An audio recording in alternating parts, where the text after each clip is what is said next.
colony আৰু উপকণ্ঠ ৰাইজসকল আপোনালোকে জ্ঞাত যে আমাৰ মাতু বাইদেউ পৰম শ্ৰদ্ধাৰ সকলোৱে আৰু ওৰফে লীন বাইদেউ যাৰ নামেই পৰিচয় সকলোৱে চিনি পায় সকলোৱে জ্ঞাত আমাৰ দেউতাক এজন আছিলে সমাজকৰ্মী তেখেতে আপোনালোকে জানে থানেশ্বৰ বৰাদেৱ তেখেতে জন্মলগ্নৰ পৰাই আমাৰ জাতীয় সংগঠন কৰিছিলে তাৰপিছত আমাৰ জাতীয় দল তৈয়াৰো কৰিছিলে মুখ্য ভূমিকা তেখেতে লৈছিলে আৰু বহুত দিন তেখেতৰ যি নীতি আদৰ্শ তেখেতে কংগ্ৰেছৰ আমি জনামতে আমি শুনামতে সকলো আপোনালোকে শুনিছে নিশ্চয় গম পায় কংগ্ৰেছো আহিছিলে তেওঁলোকৰ ওচৰত যে আমাৰ দললৈ আহক আপোনালোকক কি সুবিধা লাগে আমি তাকে দিম বিজেপি দলো আহিছিলে কৈছিলে তেওঁলোক আহক আমি বিজেপি দলৰো মানুহ ব্যক্তিসকল আহিছিলে আমি যিমান দূৰ জানো তেওঁলোকো আহিছিলে আমাৰ দললৈ আহক আমি যি লাগে আপোনালোকক দিম আপোনাক দিম এনেকৈ বুলি কৈছিলে আমাৰ বৰাদেৱ ডাঙৰীয়াক আমাৰ ছাৰক যি কি নহওক তেখেতে নিজৰ নীতিত অটল থাকি কোনো দলত কংগ্ৰেছৰ লগতো নগ'ল বিজেপিৰ লগতো নগ'ল তেখেতে অটল থাকি যি ইতিহাস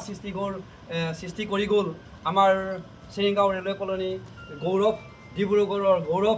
অসমৰ সদৌ অসমৰ গৌৰৱ আপোনালোকে জ্ঞাতি জানে তেখেতে যি প্ৰতিষ্ঠা কৰি গ'ল আজি হয়তো আমাৰ এই ডিব্ৰুগড়ত নাই আৰু এজন দ্বিতীয়জন ওলাব বুলি মই ভবা নাই যিহেতু আমাৰ যিকোনো কথাতে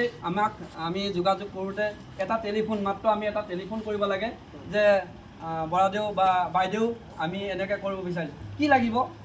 কি দি দিম কিমান লাগিব সেইটো ক'ব আমাক খালি তেনেকৈহে উত্তৰ কৰিছিলে কি কৰিব পইচা কেলৈ নিছে কি কথা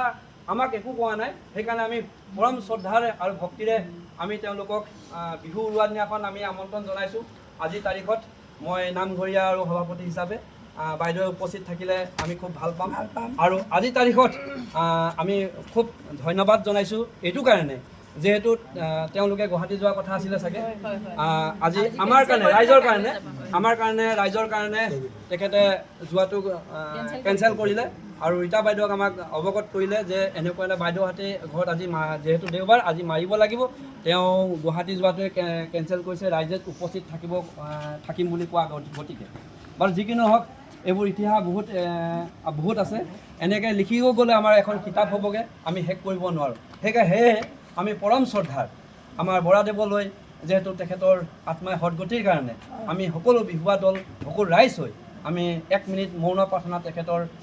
কাৰণে আমি কৰিম সেয়ে আমি 1 মিনিট সময় তেখেতৰ কাৰণে আমি মৌন প্ৰাৰ্থনা কৰি জনাইছোঁ